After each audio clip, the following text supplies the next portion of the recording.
Another another project that was quite interesting is this one. Again, interdisciplinary team. The people involved are on your left there. One of the leads, though, was Alison Humphrey, and she had this idea to create an imaginary pandemic, and she called it shadowpox. And so what would happen in this piece is you'd enter a kind of virtual space, and you'd have these shadows projected on you. And you could pull them off, interact with the work, and sort of the shadowpox would attack you. But there was more to it, because before you entered the environment, you could make decisions. You could decide what part of the world you were from. You could decide if you were vaccinated or not vaccinated. And all of this would impact how the kind of shadowpox affected you. So again, a great example, I think, of an interface between a creative, sort of approach to understanding and more traditional research in terms of data collection around vaccination. So to my work then, for my part in this exhibition, I made a piece called the Anatomy Table. And again, kind of worked in a team, myself, as well as my brother, Timothy Caulfield, who's also a professor here in health law at the University of Alberta. And then again, Johan Holst, who's a biomedical researcher from Norway. And, oops, sorry, that one's out of sequence, I apologize. That's from, obviously, shadowpox, so a detail from the video. So for my part in the exhibition, I, as a print artist, have a real interest in the history of print, and particularly in the history of medical illustration and anatomical work.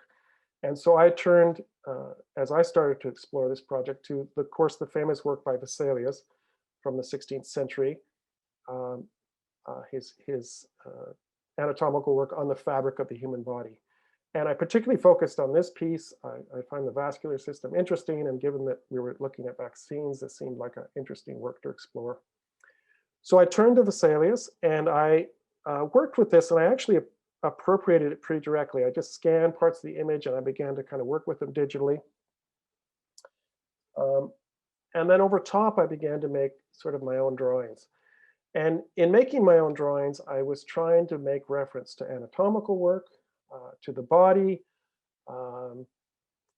to kind of drawing that, scientific drawing of that kind of nature.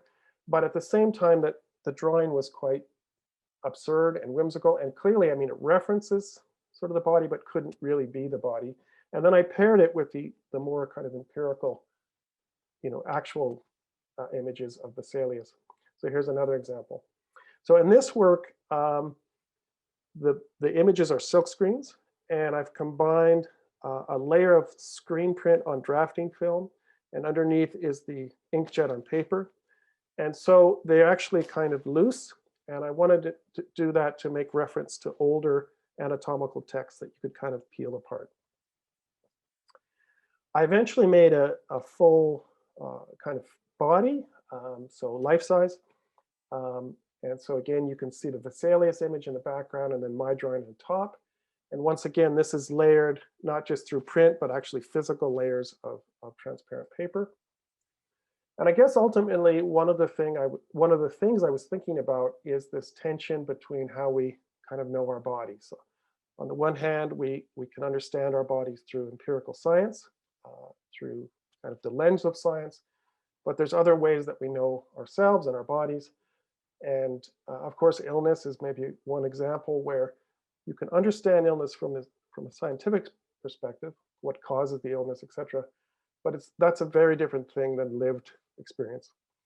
And so this is, of course, normal and understandable, but it's an issue that, of course, or phenomena that can cause issues. When we deal with something like vaccines, people have fear, people have anxiety, people think about their bodies maybe in ways that don't really reflect the actual nature of how vaccines work or how science is kind of at play in the body. So here we have an image of the entire work at UNAIDS, and we were fortunate in the project that we could travel to the UNAIDS building, meet, discuss, and then go back and make work. So I tried to respond to the grid that's in the building and make a work that was sort of based on a grid. Here's another installation shot of the work.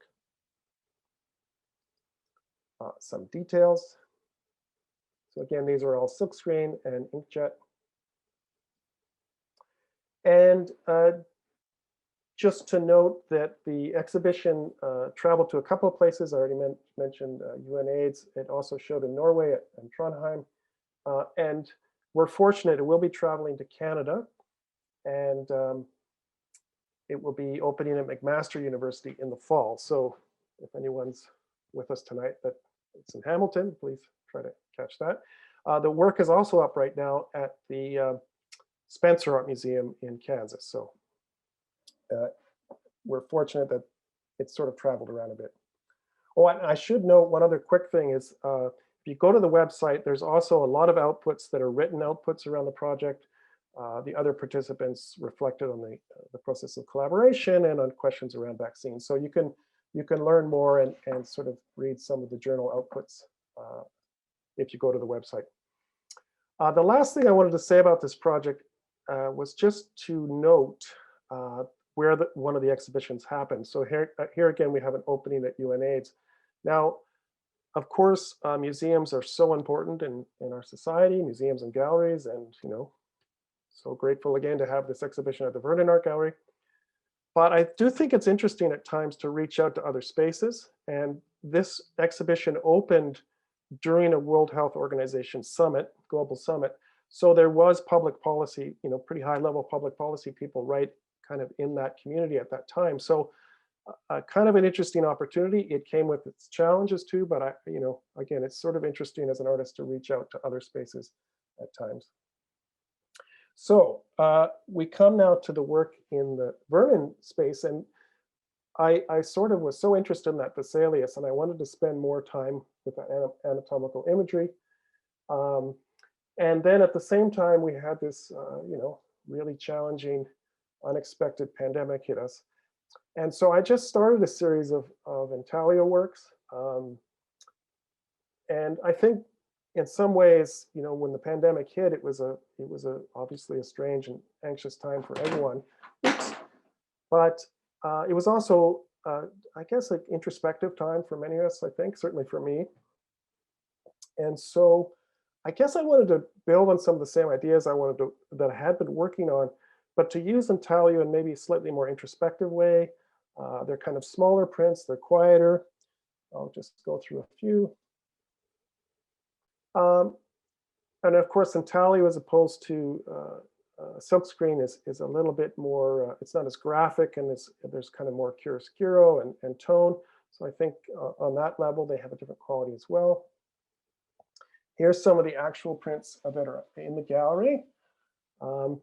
And I started to, in these works, combine intaglio, mezzotint, and also woodcut. So you can see a bit of the Thessalius print, a couple of arms, and those are actually cut into the woodcut through laser cut and then printed on top. Another work that's in the exhibition. And a final work. So I think, oh no, I have one more here, yeah. So I'll sort of maybe not talk about these too much more because I'm sort of in the midst of working on this series, and again, I think they relate a lot to the series from Immunations, but I'm also, I think, still in a bit of a state of trying to sort out exactly what they are about. So maybe at the end, people can tell me what they're about, and I appreciate some feedback on that. Oh, here's another one. Yeah, I just pulled this one actually a couple of days ago. So I'm just going to end. It was noted that I've been working on a project related to COVID a bit more directly. And when COVID-19 sort of hit Canada, my brother, Timothy Caulfield, got a large grant to look at the question of misinformation and COVID. And he sort of invited me to join his project, think about this issue. And I've got the idea of sort of working through an artist book. And so I approached another colleague that I collaborate a lot with, Sue Colberg. We've done a lot of artist books together. And she came on board and did the typography and the book design. So the artist book is called Infodemic. And yeah, looking at the question of misinformation. So here's one of the page spreads. They're all 23 by 46, and they're all a combination of woodcut, lino cut, inkjet, and then the text is inkjet as well. So once again, you can see in the work, I'm still kind of drawing on this historic anatomical work. And again, once again, laying these sort of more imagined, absurd kind of forms on top. One of the things I think we're trying to think through in this book is the challenge of how quickly people share information on social media. And of course, this is one of the problems of social media. It's a great tool to bring people together. It's a great way to communicate. It gives us access to information in ways that are quicker than at any time in history. But on the other hand, of course, so much misinformation is out there. It's so easy for people to share information quickly that they shouldn't share. So all of this was kind of on our minds. Oops. And I guess one of the things we were thinking about in the work is this idea of quick and slow. So the text in this case, on the left, super spreader, is meant to be a kind of immediate, strong, powerful message. And then in contrast to that, the printed image hopefully slows people down. It's got ambiguity. There's a strangeness about it. It references the figure, but in a kind of odd way. So again, hopefully setting up this tension between kind of quick and slow, because in thinking about misinformation, maybe one of the important things we need to do is in fact slow down, take more time, try to have a kind of more nuanced experience with the kind of information we're taking in.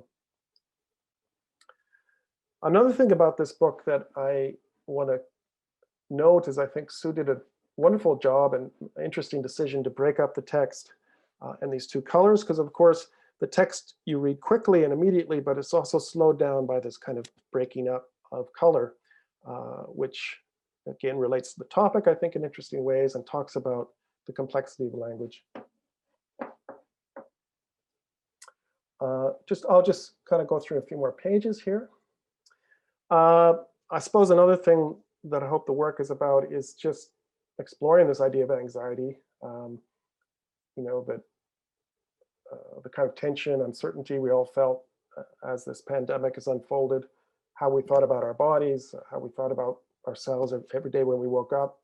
And in a lot of my work, I reference the body in ways that I hope speaks to that kind of feeling, and try to create forms that have a tension about them, an absurdity about them, but are also kind of grotesque. And in that way, maybe, again, speak to themes of anxiety and uncertainty.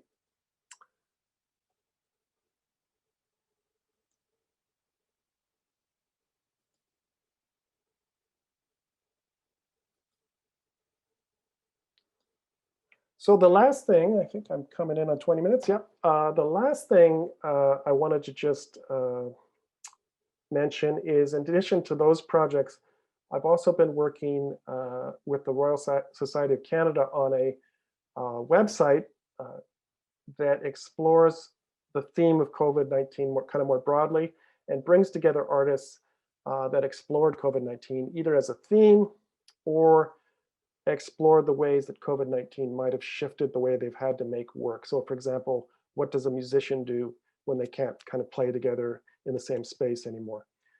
So I invite you to check out that exhibition. It's www.covidcreative.ca. I'll maybe put it in the chat after. And I think there's lots of interesting work on that site. And I will end there. Awesome. Thank you so much, Sean. No problem. So it's open. The floor is open. If anybody wants to turn on their cameras and their mics and ask questions or use the chat box, the floor is yours. I'm just going to change the gallery view here. See if I can make anyone ask me something.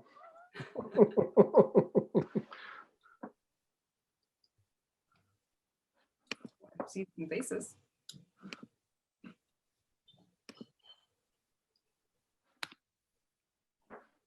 Hello there. May I speak?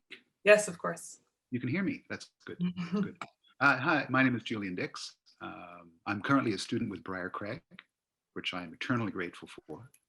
But that aside, I found during when the pandemic began, it almost I was already in the midst of doing a bunch of work in a studio, locked in by my own free will. So when the pandemic hit, it didn't really affect me that much because I was already doing what I ought to have been doing in the first place. And I think I simply continued the work that I was doing. And I find it interesting and awfully commendable that when something of this nature and this magnitude happens, that you can rally your thoughts together and do work about that particular moment in history. Whereas I was simply just happily painting along, doing my own thing, just sort of making it through the pandemic and doing my work. Did you, as soon as the pandemic hit, did you say, aha, here's a golden opportunity to explore new ideas, to make a difference, to create something from this? Was it a conscious decision or? Yeah, that's a great question. I think in some ways, maybe my situation was a bit unusual in that I'd already been doing a lot of collaboration with biomedical people, and also already kind of done this project on vaccines. So I think there was maybe a lot of groundwork sort of present for me, if that makes sense. Right. And of course, my brother, Timothy Caulfield, is so much kind of interwoven with these questions, and we talk a lot, that I think in a sense I didn't have to shift gears quite as much as maybe some people have. Having said that, the website is interesting to look at because definitely artists responded differently. You know, like some really kind of dove into what does COVID mean, right? And others were like yourself, I think, and said, well, you know, I just have to keep making work. And I think both things are totally valid, right? Like in this kind of crisis, we need sort of both responses, I think, you know. And there's interesting, if you go to the website, there's some works that's quite introspective, and you could see in another context, you wouldn't really think of COVID right away, maybe. Right. If that makes sense, yeah. But anyway, yeah. Sure. So I don't know if all that makes kind of sense or not. Yeah, it does. It does. Yeah. And it's hard to say, you know, how COVID did affect people's work. You may find out things that come out of the work much later on that are relevant to the pandemic. Yeah, and I guess one other important note, many of us probably in this room are involved in post-secondary institutions, and I do think you know, some people didn't have access to studios anymore. Yeah, and the kind of impact that was really profound for people, I think, and especially emerging artists who all of a sudden are working on their kitchen table.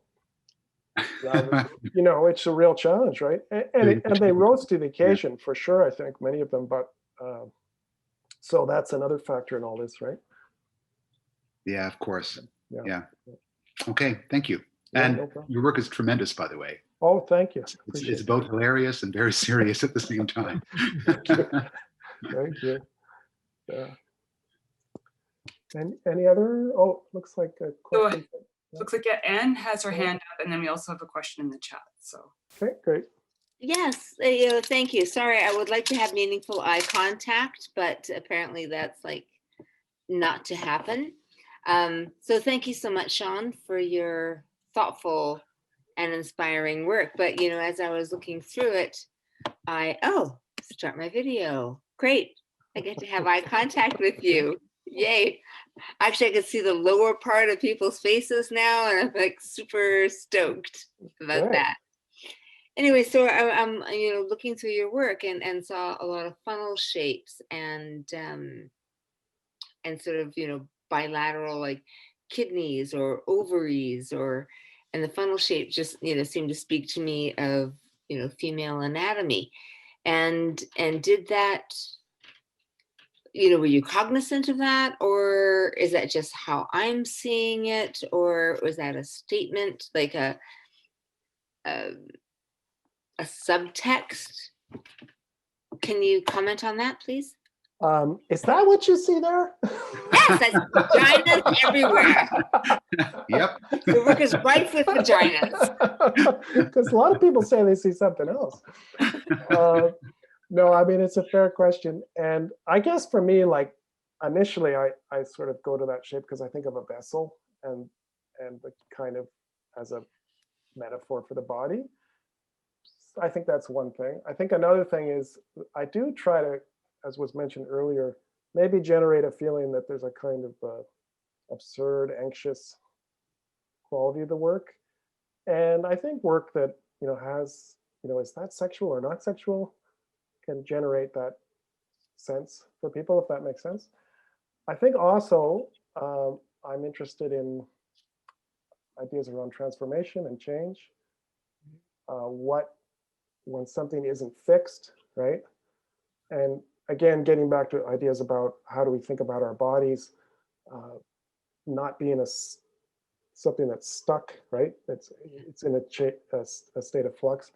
And so, thinking about regeneration, reproduction, death, all those things, I hope are kind of interwoven with that. And so maybe that's part of why I'm drawn to those kinds of forms. It showed up. So like, that's interesting. Thank you so much. No problem. Right here. Awesome. And then we have a question in the chat from Katrina from the Light Country Art Gallery, and she's curious about the apparent architecture that seems to be referenced in your imagery. It seems industrial, exploding and steaming. Is this as significant as the body references that you mentioned? Yeah, that's a good question too. So I guess in a larger lecture, I often talk about more work, like sort of more series. And another part of my practice, I do look a lot at the landscape. And I think the landscape and the environment, of course, is interwoven with our bodies, themes of the body. And in the kind of landscape work, I'm looking a lot at where I'm from. And I should have noted I'm Alberta Treaty 6 territory. And of course, a big part of the world here is industry, right? Oil extraction, resource extraction. And so some of my work, I kind of try to dive into that and look at that, and will literally just draw from the landscape. And so I think when I shift gears between thinking about work that's more about the environment, more about the body, these two things overlap a little bit, and that kind of one appears in the other. And again, hopefully that's maybe interesting and speaks to the fact that all of these questions in many ways are intertwined. Yeah. If that made some kind of sense. Thank you. Yeah. Floor is open if there's any other hands up or questions. We've got a couple more minutes. I think we can probably swing. I have a question for Sean. Hi, Sean. Good to see you. Hey, good to see you too. Time no see. Really delighted to see you and so many people here tonight. It's always good to see your work. It's always good to see you working through ideas and imagery, and how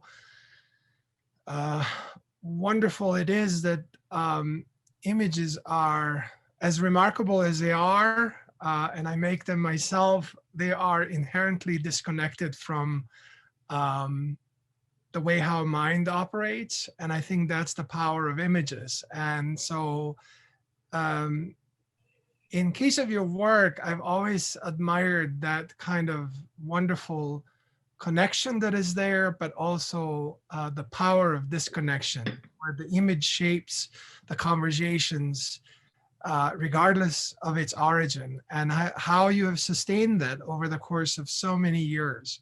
And so I'm just curious, having encountered those opportunities and challenges working with scientists here at the University of Michigan, what kind of response did you get from the scientific community as you collaborated, as this was exhibited, as you traveled, as you encountered people coming from different cultures, backgrounds? Like, I'm just curious, anything anecdotal you wish to share? Yeah, it's a good question. You know, I've done this quite a few times over the years, and of course, different sorts of experiences come to mind. I guess I would broadly say that I'm grateful that overall there's been an openness to at least try, and that actually I'm very, very grateful for. There were moments of resistance or doubt, I think, for sure. Even the vaccine project I mentioned, which I should note was funded by the Norwegian Research Council, and they're putting up money. That's a high risk thing for them to do. There were, I think, times when they were unsure about what is going to happen. But when the exhibition actually went up, and the public, members of their community began to interact with the work, I think primarily positive. And of course, again, questions come up and doubts and all that, but in general, a recognition that, okay, this is a way to have conversations in a different way. This is a way to speak to the public in a different way. This is the way to think about problems that, as maybe you were just alluding to, things don't get resolved in the same way they get resolved in other disciplines, right? Sure. And this is also, have practical things, not that that should be the reason, but can speak to advocacy and raise questions, broadly in the public. So I think overall positive. Again, that's not to say there weren't moments of resistance or doubt, for sure. And I think that maybe just to end that thought, it's interesting that maybe some of these projects need time, because maybe there is initial doubt or misunderstanding or difficulty connecting with the disciplines. So there has to be enough trust and commitment that the kind of conversations can unfold in a meaningful way over time. And of course, it's a good question to bring up right now when we're in this moment of crisis and funding and various things are in jeopardy in post-secondary institutions. And, of course, people can clearly see why, well, boy, we better invest in biomedicine, right? We need vaccines, man. But maybe don't see quite as quickly that they also have to invest in culture, right? That this is an intertwined problem. And if we don't, and this, I'm talking to someone who knows this, but yeah. Well, I really appreciate what resonated with me, as this is my first introduction to your most recent work, is your ability, your fearlessness, audacity to tackle complicated questions that cannot be at first addressed in this moment of crisis through means that require time, distance, and deeper, longer reflection. And so just as I observed those images, I began to sort of put parts of them in one part of my brain, while others were more gently and more in a more nuanced way, resting in a different part of my brain. Because I think once the distance is formed from the time in which we now live, I think those images are going to resonate in the ways that transcend the moment. And I think that's a power of images, not merely how culture addresses the moment, but how culture and arts transcend the moment. And that was really remarkable. Yeah. Well, great. Well, I appreciate those thoughts. And on another moment, I'd like to hear about how you do those woodcuts, because those are amazing. Next week, March 25th. Same time, same place. Yeah. Be having Indy. Sue. Awesome. And if you're okay, Sean, we have one more question. Sure, yeah. So in the chat, it says from Ari Sparks, I was wondering if you could share what it is for you personally that drew you to printmaking. Are there any qualities about the medium that you feel are strengths for the kind of themes and subject matters you delve into? Thank you. Yeah, so a great question. You know, my first answer is sort of a cliche, but I think many people that are in printmaking, this would resonate with, is an undergrad class and you're just taking printmaking for the first time and you like lift the silkscreen up and it's like, what is that? You know, it's like this magical moment, and it's difficult to articulate exactly what that is initially. But over time, I think in reflecting on it, there's a number of things about print. Of course, you know, you work indirectly, so there's that factor, not seeing the thing immediately and somehow creative, that's interesting to me. You often work with material that has a strange resistance or character, wood cut or lino cut or metal. Of course, there's a multiple. You're able to pull multiple things, and of course that's super interesting because you can show things in different contexts and different situations, and often, you know, show in situations where other work can't be shown. And of course, it's process-based. All work, and you know, all creative work, in a certain extent, is process-based, but there's a uniqueness about the process-based quality of print, and that I'm drawn to because I think one of my problems, like our strengths are our weaknesses, I need to be slowed down, I think, sometimes. And the process of, I see Liz is laughing. The process of print slows me down and allows me to think, you know, in a good way. And then I guess the last thing I would say is, of course, my interest in history, as I tried to note in the lecture.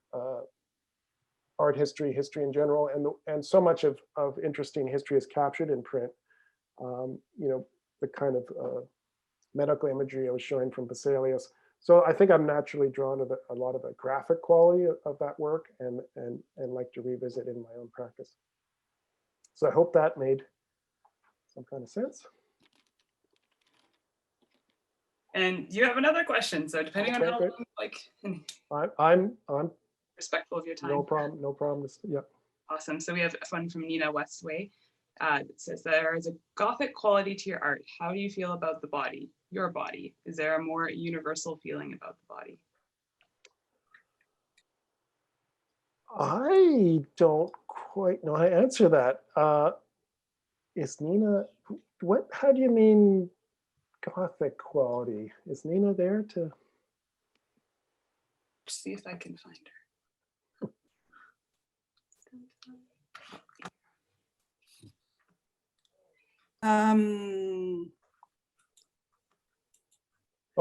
Yeah, hi. Hey. I was just, it sort of reminds me of someone whose name I can't remember, but he was sort of had these creepy Gothic cartoons, and I think it was on PBS or something, and it's sort of like they're, the images are, you know, kind of evoke a certain emotion. I found them kind of, well, I don't know if I found them intriguing, but sort of a creepy quality. And I'm just wondering, there's a feeling you have about the body, you know, in general, or your body, or culturally, what do you think people think about their body?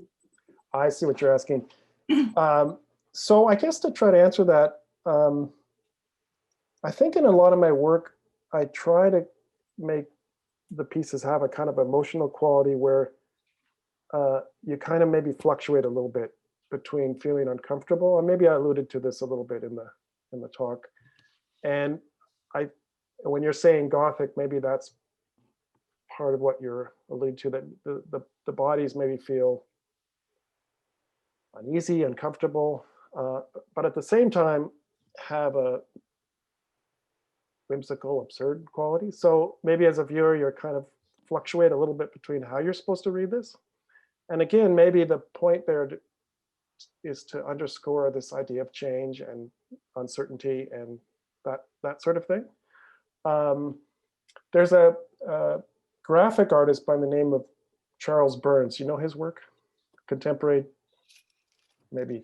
Anyway, he's a really interesting graphic. He writes interesting graphic novels, and he works more in the tradition of cartoons. But the work is super interesting to me because it does exactly that. It kind of situates you as a viewer in a place where you're not sure how you're supposed to read the body. You're not supposed sure if you should feel uncomfortable or you should laugh, right? And maybe ultimately it gets back to this question of trying to create complex responses for people, you know, like again, thinking about crisis. Sometimes we want simple answers, right? But in fact, we need a more nuanced and complex, and maybe there isn't a clear answer at all, right? So if you can create work that sort of destabilizes you in a little bit, it may feel uncomfortable, but in a sense, it's a positive thing to do, right? Another maybe way to talk about this, even thinking about religious work, you know, I think of Renaissance paintings and the bodies there are kind of beautiful, but horrific at times too, right? And they do this strange kind of vibration. Anyway, I hope I'm some strange way answering your question. Yeah. Great, Yeah. thank you so much. This was wonderful. Really appreciate taking the time to speak with us and share about your work. So thank you. Oh, my pleasure. It was fun and great to see everyone. And yes, and so stay tuned. On March 25th, we have Andy.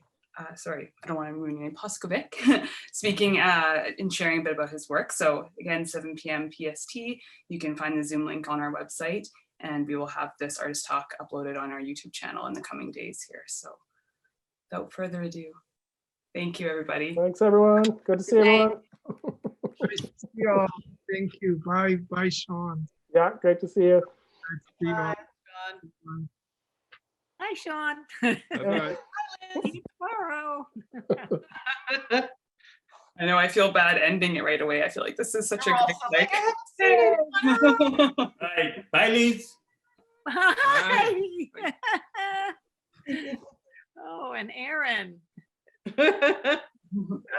Wow. Oh, that's awesome. Okay, adios, everybody. Bye-bye. Bye. Take care. Thanks, Sean.